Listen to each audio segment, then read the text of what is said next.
સુરતમાં નબીરા મંથન પટેલની આખરે ધરપકડ કરી લેવામાં આવી છે। રેસના ચક્કરમાં નબીરાએ અકસ્માત કર્યો હતો। નબીરા મંથન પટેલ સામે ડ્રિંક એન્ડ ડ્રાઈવનો ગુનો દાખલ કરાયો છે। બેફામ લક્ઝુરિયસ કાર ચાલકે અકસ્માત સર્જ્યો, જેમાં 150થી વધુની સ્પીડે કાર હંકારી અકસ્માત સર્જ્યો। રેસના ચક્કરમાં 3 વાહનો વચ્ચે અકસ્માત સર્જાયો હતો, જેમાં BE6 અને BMWની એરબેગ પણ ખુલી ગઈ હતી। વેસુ વીઆઈપી રોડ પર 3 જેટલા લાઇટ પોલને પણ નુકસાન પહોંચ્યું છે। મંથન પટેલ સાથે ઋષિ પટેલ કારમાં સવાર હતો। YPD મેરેજ હોલમાં સગાઈમાં દારૂ પાર્ટી કરી હતી અને અમેરિકાથી આવેલો મિત્ર દારૂની બોટલ લાવ્યો હતો। અકસ્માત બાદ કારમાંથી દારૂની બોટલ જ ગાયબ થઈ ગઈ। અકસ્માત સ્થળેથી માત્ર ગ્લાસ મળી આવતા સવાલ ઊભા થઈ રહ્યા છે। અકસ્માત સર્જેલી કારને સાફ સફાઈ પણ કરવામાં આવી છે। અહીંયા ગઈકાલે અકસ્માતની ઘટના ઘટી, પરંતુ પોલીસ જાણે આ આખો મામલો શાંત કરવાના ચક્કરમાં હોય તેવું લાગી રહ્યું છે, કારણ કે અકસ્માત સ્થળેથી દારૂની બોટલ ગાયબ થઈ ગઈ। આખરે તે કોણે ગાયબ કરી, શું પોલીસમાં આમાં કોઈ સંડોવણી છે કે નહીં? સાથે સાથે 150થી વધુની સ્પીડ હતી અને સાથે જ જે કારમાં સાફ સફાઈ કરવામાં આવી છે તેવી પણ વિગતો સામે આવી રહી છે। રફતારનો રાક્ષસ મંથન પટેલ પોલીસની ઝડપમાં આવી ગયો છે। ચાલો, વેસુની અંદર રેસ લગાવવા દરમિયાન જે અકસ્માત સર્જાયો હતો, ત્યારબાદ ટ્રિપલ અકસ્માતમાં પરિવર્તન થયું હતું, ત્યારે અત્યારે વેસુ પોલીસે કાર્યવાહી કરી છે અને મંથન પટેલ નામના આરોપી આંબે ડ્રિંક એન્ડ ડ્રાઈવનો કેસ કરવામાં આવ્યો છે। જોઈ શકાય છે કે આ મંથન પટેલ છે તેના વિરુદ્ધમાં ડ્રિંક એન્ડ ડ્રાઈવનો કેસ કરવામાં આવ્યો છે। તે તેના મિત્રો સાથે દારૂની મહેફિલ મારી હતી, ત્યારબાદ બંને કાર જે કહેવાય કે ફૂલ સ્પીડમાં ચલાવી હતી અને આગળનું ટાયર ફાટી ગયું હતું અને 3 જેટલા થાંભલા છે તેને પણ ઉડાવી દીધા હતા। પબ્લિક પ્રોપર્ટીને ડેમેજ કરવામાં આવી હતી। ત્યારે આરોપી સાથે વાત કાંઈ સંગીતમાંથી આવતા હતા અમે અને ગાડીનો કંટ્રોલ ચાલ્યો ગયો અને ઠોકાઈ ગઈ। તમે કેટલા લોકો હતા સવાર ગાડીમાં અને ક્યાંથી આવતા હતા? અમે 2 લોકો હતા અને YPD થી આવતા હતા। YPD અને બંને જણા ડ્રિંક કરેલું હતું? કોઈ ડ્રિંક નહીં કરેલું હતું। ગાડી કેટલી સ્પીડ હતી? ગાડી 105। મંથન, તમારા વિરુદ્ધમાં દારૂ ડ્રિંક એન્ડ ડ્રાઈવનો કેસ કરવા મેડિકલમાં આવ્યું છે, તમે દારૂ પીધો હતો? મેડિકલમાં હજી નથી આવ્યું સર, પણ ડ્રિંક એન્ડ ડ્રાઈવનો કેસ કર્યો છે તમારા પેલો? કેટલી ગાડી એની કેટલી ગાડીને અડફેટમાં લીધેલી? એક એ ગાડીમાં કોણ કોણ હતું? એમાં બી મારા ફ્રેન્ડ્સ જ હતા। તમે રેસિંગ કરી રહ્યા હતા? નહીં BMW કોની ગાડી હતી? BMW કોની છે? BMW કોની હતી? એનું નામ નહીં મને આવડતું। એ BMW વાળો ક્યાં હતો ત્યારે?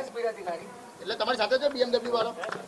જોઈ શકાય છે કે અત્યારે આરોપી છે તેની ગોલ ગોલ જવાબ આપી રહ્યો છે, એટલે પોલીસે અત્યારે અટકાયત કરી છે, તેની ધરપકડ કરી છે।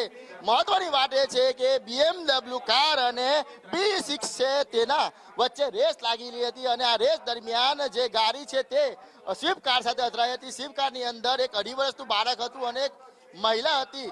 આ તમામ લોકોને જે ઘાયલ થયા હતા તેને હોસ્પિટલ ખસેડવામાં આવ્યા હતા। અત્યારે આ મંથન પટેલની પોલીસે ધરપકડ કરી છે અને વધુ તપાસ હાથ ધરી છે। સાથે જ ત્યાં લાગેલા CCTV પર તપાસવામાં આવી રહ્યા છે કે ખરેખર ગાડીની સ્પીડ કેટલી હતી। જે મંથન છે તે પોતે કહી રહ્યો છે કે 100થી વધુની સ્પીડ હતી। કેમેરા પર્સન ભૂષણ ચૌધરી સાથે મનીષ પરમાર, સંદેશ ન્યૂઝ, સુરત।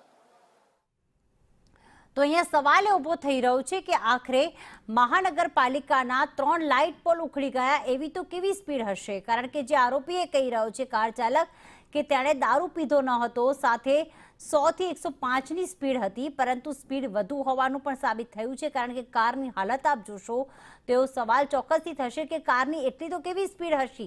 દારૂના નશામાં આ રીતે દારૂ પાર્ટી કરવામાં આવે છે અને અંદરથી ગ્લાસ પણ મળી આવ્યા છે, સાથે જ બોટલ આખરે ક્યાં ગાયબ થઈ ગઈ એ પણ મોટો સવાલ।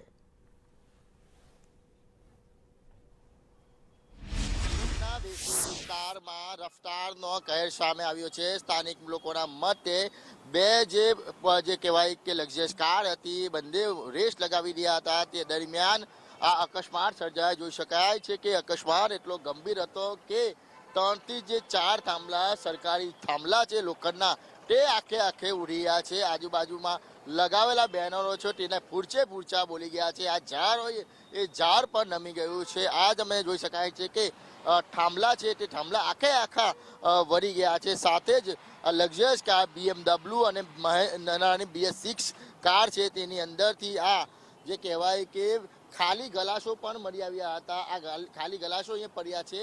આ બંને કારનો કબજો છે તે અત્યારે પોલીસે લીધો છે અને વધુ તપાસ હાથ ધરવામાં આવી રહી છે કે ખરેખર આ અકસ્માત થયો કઈ રીતના.